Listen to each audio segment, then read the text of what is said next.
अच्छा, आपने सबसे बड़ी गलतफ़हमियाँ क्या सुनी है इसके बारे में, प्रोस्टेट कैंसर के बारे में, प्रोस्टेट से जुड़ी डिज़ीज़ के बारे में?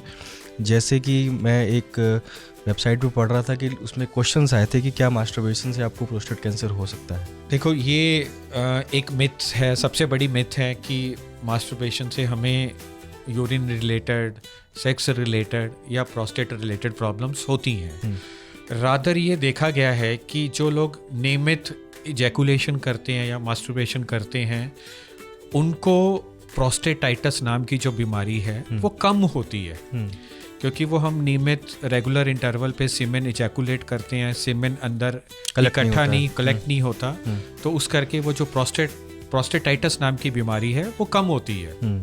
मिथ्स की बात कर रहे थे हम प्रोस्टेट को लेके, तो एक कॉमन मिथ है कि ये खाली ओल्ड एज में ही होता है, पर जैसा मैंने बताया कि ये 40s के बाद किसी को भी हो सकता है। तो हमें 40s के बाद हमें अपनी नियमित जांच करवानी चाहिए।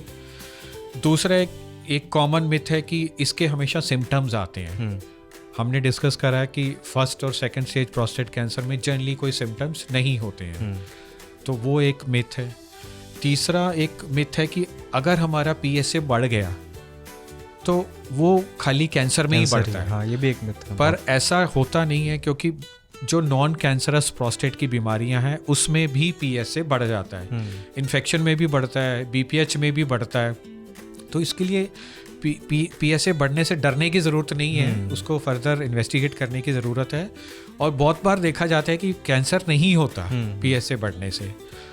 एक कॉमन मिथ है कि जैसा हमने डिस्कस करा कि प्रोस्टेट बायोप्सी करेंगे तो कैंसर फैल जाएगा, वो कोई प्रॉब्लम नहीं है।